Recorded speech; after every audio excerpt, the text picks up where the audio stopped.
Novel کا نام ہے میں نے خوابوں کا شجر دیکھا۔ ایک آگ سی میرے وجود کو جلا رہی تھی۔ میں نے کار کا دروازہ کھول کر نیچے اترتے ہوئے اس بنگلے پر نگاہ ڈالی۔ وہ میرے بنگلے سے ذرا بڑا تھا۔ آگ بھڑکتی ہی جا رہی تھی۔ کال بیل بجاتے ہوئے میں نے گھر کے مالک کا نام پڑھا۔ مجھے لگا کسی نے مجھے دھکیل کر پھانسی کے تختے پر چڑھا دیا ہو۔ شبہ کی کوئی گنجائش نہ رہی تھی۔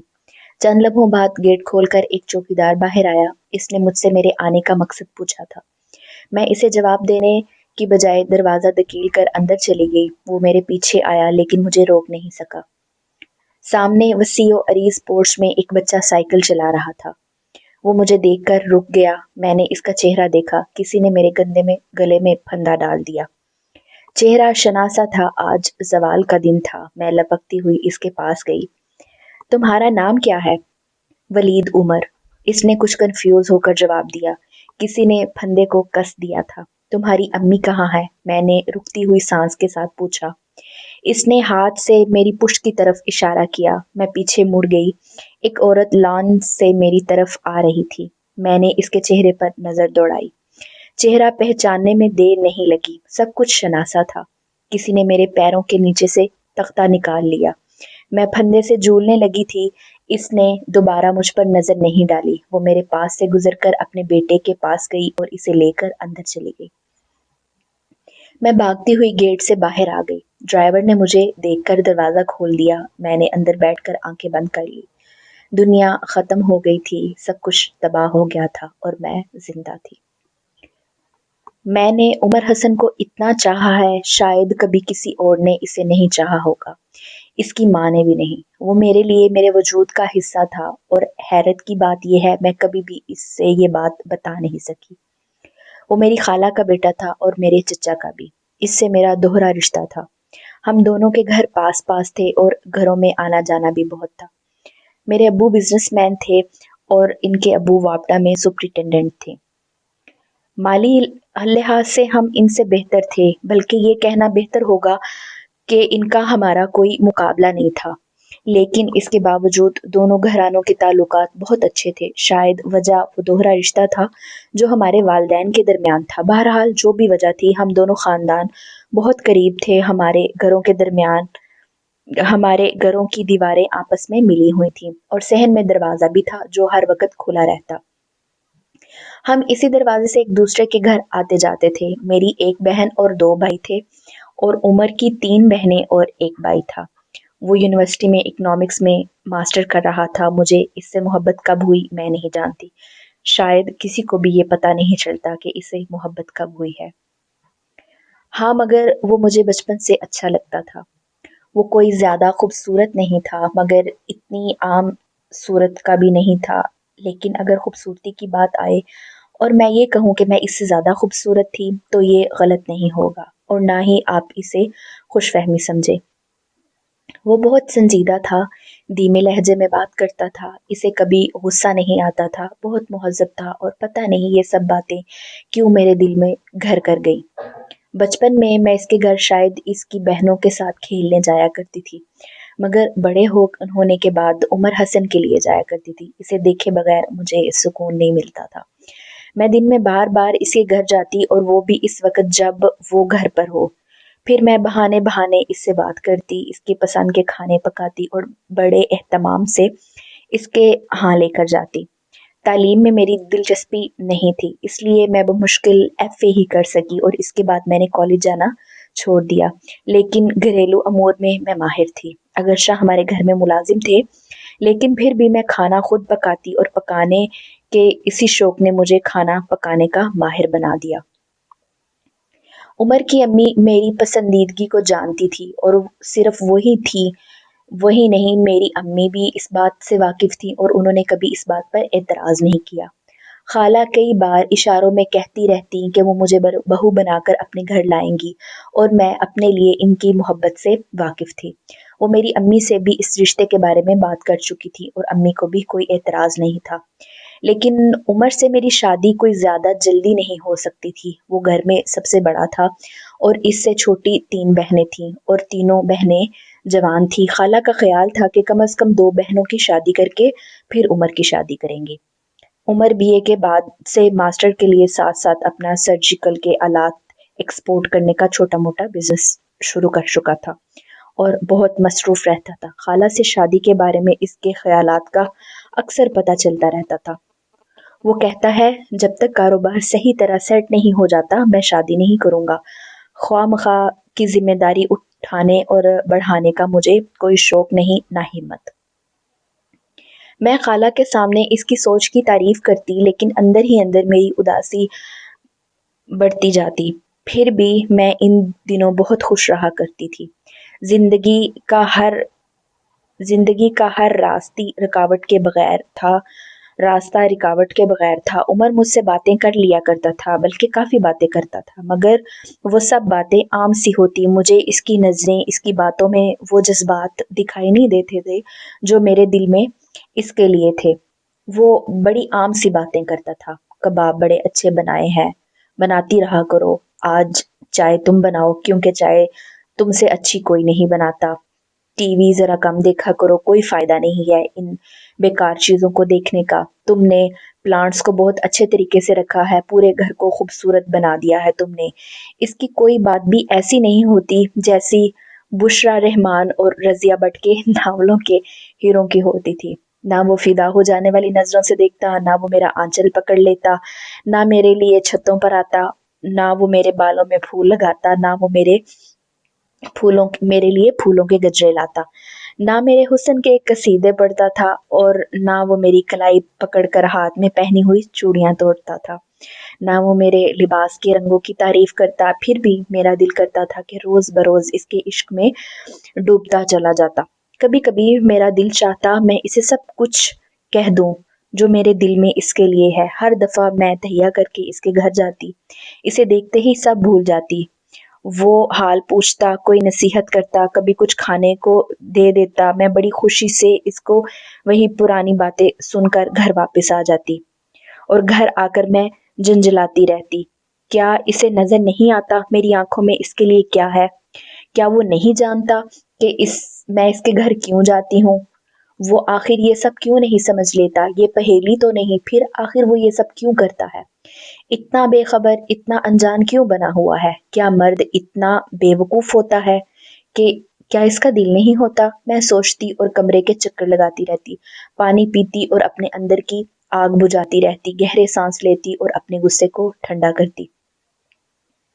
عمر حسن بے وقوف نہیں تھا، وہ اس کا دل بھی تھا۔ ہاں، مگر یہ دل کسی اور کے پاس تھا۔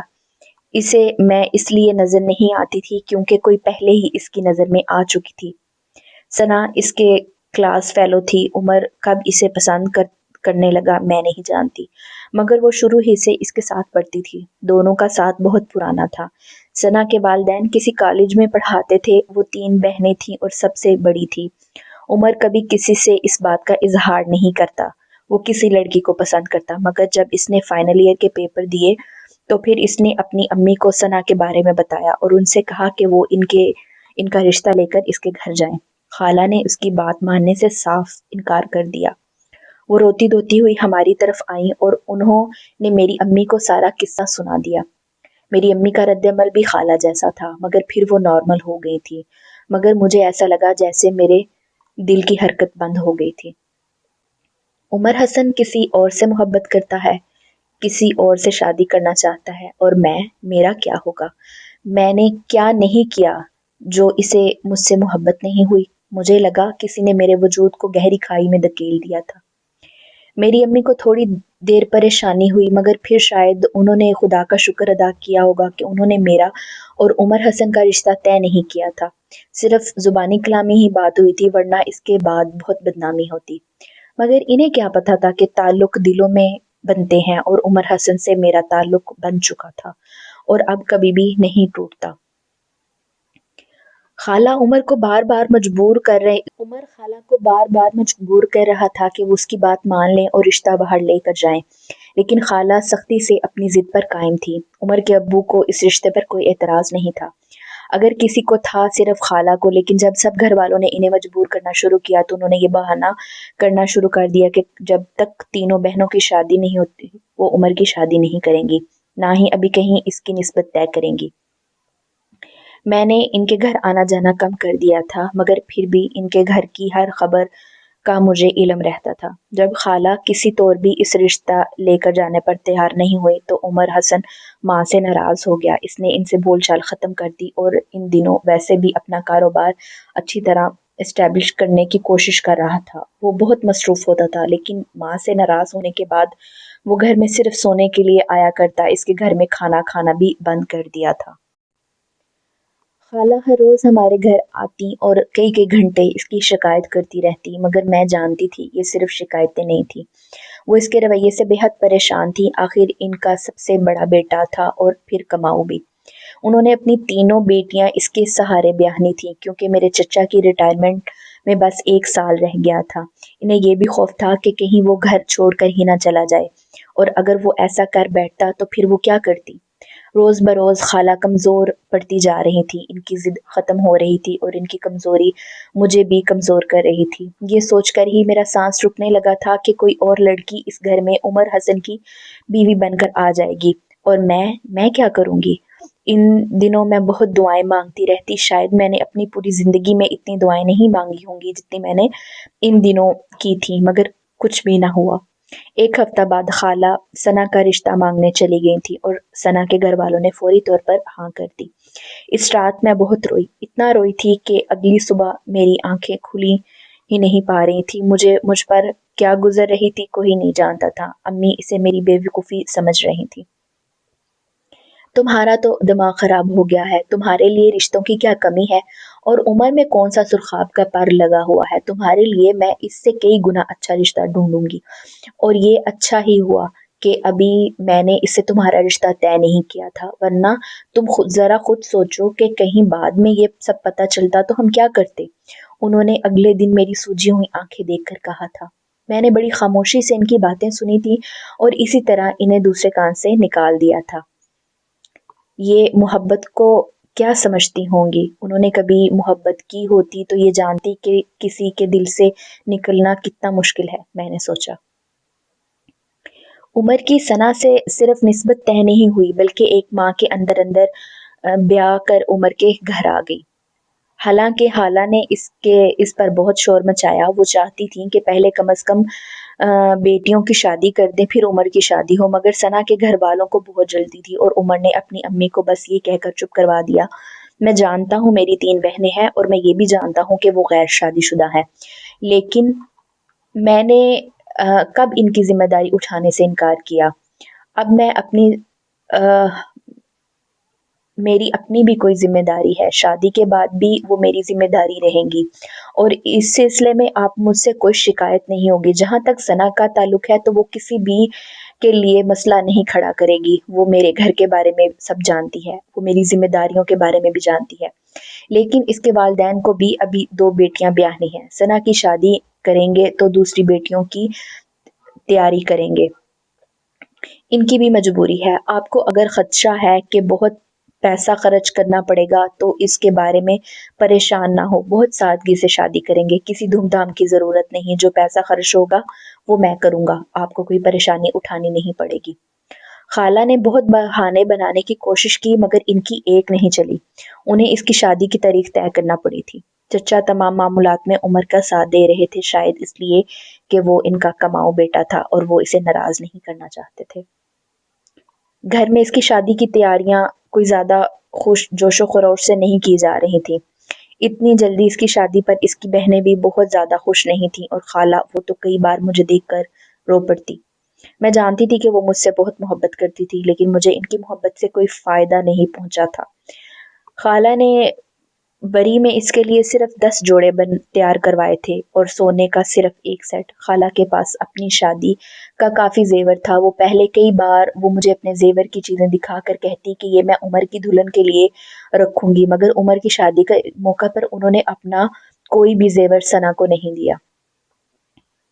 بہت سادگی سے شادی ہوئی تھی، مہندی وغیرہ کی کوئی رسم نہیں ہوئی۔ خالہ نے شادی پر بہت قریبی عزیزوں کو بلایا تھا اور میں نہ چاہتے ہوئے بھی اس کی شادی پر گئی، کیونکہ یہ میری امی کی ضد تھی۔ وہ چاہتی تھیں کہ وہ مجھے کسی بات پر ماتم کرنے کے لیے گھر میں نہیں بیٹھانا چاہتی۔ اس طرح صرف دوسرے لوگ تماشا دیکھتے ہیں، میں نے دل پر جبر کر کے اس کی شادی میں شرکت کی۔ عمر حسن بہت خوش تھا۔ میں نے اس سے پہلے کبھی اس کو اتنا خوش نہیں دیکھا۔ اس کا ہر کہا میرے دل کا خون کر رہا تھا۔ اس کی بیوی خوبصورتی میں کسی طور بھی میرے مقابل نہیں آ سکتی تھی۔ وہ دلہن بن کر خوبصورت لگ رہی تھی اور اس دن میں دلہن نہ ہوتے ہوئے بھی بے تحاشا خوبصورت لگ رہی تھی۔ اس رات شادی سے واپس آنے کے بعد میں کمرہ بند کر کے ڈریسنگ ٹیبل کے سامنے بیٹھ گئی۔ آئینہ کہہ رہا تھا میں بے حد خوبصورت ہوں اور آج تو قیامت ہی ڈا رہی ہوں۔ لوگ کہتے ہیں میں خوبصورت ہوں اور لوگ جھوٹ نہیں بولتے، پھر بھی عمر حسن تمہیں میرا حسن نظر کیوں نہیں آیا؟ اس کی کون سی چیز مجھ سے بہتر ہے؟ آنکھیں، بال، ہونٹ، ناک، رنگت، کسی چیز میں بھی تو وہ مجھ سے بہتر نہیں۔ پھر بھی تم نے اسی کو کیوں چنا، مجھے کیوں نہیں؟ میں ساری دنیا کے لیے غلط ہو سکتی ہوں مگر خدا جانتا ہے تمہیں تو میں نے دل سے سچا کہا تھا۔ کم از کم تمہارے لیے میرے دل میں کوئی کھوٹ نہیں تھی۔ پھر بھی عمر حسن آخر کیوں تم مجھے نہیں ملے؟ اسی رات میں بلک بلک کے روئی۔ اس رات میں سو نہیں سکی۔ ایک آگ تھی جو میرے وجود کو جلانے لگی۔ وہ ثنا کو کیوں لایا ہے؟ اس سے محبت کیوں ہوئی؟ آج وہ ہنس رہا تھا، بے حد خوش تھا۔ پتہ نہیں وہ آج اس سے کیا کیا وعدے کر رہا ہوگا۔ وہ سب باتیں جو میں اس کے منہ سے اپنے لیے سننا چاہتی تھی، آج وہ اس سے کہہ رہا ہوگا، اور اسے احساس بھی نہیں کہ اس نے مجھے تباہ کر دیا، برباد کر دیا۔ میں جلے پیر کی بلی کی طرح کمرے کے چکر کاٹتی رہی۔ کاش ثنا مر جائے، کاش وہ آج ہی مر جائے۔ میں جو بد دعا اسے دے سکتی تھی میں نے دی، مگر جس کی دعا میں اثر نہیں ہوتا اس کی بد دعا میں کیا اثر ہوگا؟ قیامت تو صرف وہی تھی جو مجھ پر گزر رہی تھی۔ دوسروں کے لیے تو دنیا اب بھی باقی تھی، اور ثنا اور عمر کے لیے تو زندگی شاید اب شروع ہوئی تھی۔ پتہ نہیں کیا بات تھی، لیکن عمر حسن نے میری محبت میں کمی آنے کی بجائے اور شدت ہو گئی تھی۔ جتنی شدت سے میں اس سے محبت کرتی تھی اتنی ہی شدت سے میں ثنا سے نفرت کرتی تھی۔ میں نے سوچ رکھا تھا جب عمر کی شادی ہو جائے گی پھر میں کبھی خالہ کے گھر نہیں جاؤں گی، لیکن میں اپنے فیصلے پر قائم نہ رہ سکی۔ میں اس کی شادی کے بعد بھی اس کے گھر پہلے کی طرح جاتی، بلکہ شاید پہلے سے زیادہ، اور خالہ پہلے سے زیادہ میری خاطر مدارت کرتی۔ ثنا کے ساتھ ان کا رویہ بے حد روکھا اور خشک ہوتا تھا، اور مجھے بہت اچھا لگتا تھا ان کی یہ کڑوی باتیں سن کر۔ شروع میں میرے ساتھ بھی ثنا کا رویہ بے حد گرم جوش تھا، لیکن میں اس سے زیادہ بات کرنا پسند نہیں کرتی، اور اگر کبھی مجھے کوئی چیز کھانے کے لیے لا کر دیتی تو میں اسے ہاتھ تک نہ لگاتی۔ وہ مجھ سے کوئی بات پوچھتی تو اس کا جواب دینے کی بجائے خالہ کے ساتھ باتوں میں مصروف رہتی۔ وہ میرے پاس بیٹھی رہتی اور میں ایک بار بھی اس کی طرف دیکھنا پسند نہ کرتی۔ رفتہ رفتہ اسے میری ناپسندیدگی کا احساس ہو گیا تھا اور اس نے خود ہی میرے پاس بیٹھنا کم کر دیا تھا۔ اب میرے جانے پر وہ پہلے کی طرح میرا حال بھی نہیں پوچھتی، اور یہی میں چاہتی تھی۔ اس نے عمر کو مجھ سے چھینا تھا، اور یہ نقصان اتنا بڑا تھا کہ میں کسی صورت بھی اسے معاف کرنے کو تیار نہیں تھی، اور اگر عمر حسن کی زندگی میں نہ آتی تو یہ میں تھی جسے وہ چاہتا، جو اس کے گھر میں ہوتی، مگر اس نے عمر حسن پر ایسا جادو کیا تھا کہ وہ اس کا ہو گیا۔ کبھی جب میں شام کو خالہ کے گھر جاتی تو وہ سچ سور کر پھر رہی ہوتی۔ میری آنکھیں دھواں دھواں ہونے لگتی۔ میرا دل چاہتا میں اس کے بال نوچوں، اس کے کپڑے پھاڑ ڈالوں، اس کے چہرے پر ناخنوں سے اس کا چہرہ بگاڑ دوں، اور کتنے حربے آزمائے گی تو چڑیل، اور کتنے حربے آزمائے گی، اس کے دل میں تو پہلے ہی بسی ہے۔ اب یہ چلتر کس لیے کر رہی ہے؟ میرا دل چلاتا، میری سانس تیز ہو جاتی، اور میں رکے بغیر خالہ سے باتیں کرتی رہتی، اور میں کیا کرتی؟ ثنا سے نفرت میں اکیلی نہیں تھی۔ خالہ مجھ سے بھی زیادہ نفرت کرتی تھی، اور اپنی باتوں سے اس کا اظہار بھی کرتی رہتی جو شاید میں نہیں کر سکتی تھی۔ انہوں نے شروع سے ہی ثنا سے کسی التفات کا اظہار نہیں کیا، بلکہ اپنی باتوں کے ذریعے انہوں نے اس گھر میں اس کی حیثیت سے اسے آگاہ کر دیا تھا۔ ثنا کو اس کے ماں باپ نے بہت اچھا جہیز دیا، ضرورت کی کوئی ایسی چیز نہیں جو انہوں نے نہ دی ہو، لیکن خالہ نے پھر بھی جہیز پر بہت سے اعتراض کیے اور نقص نکالے۔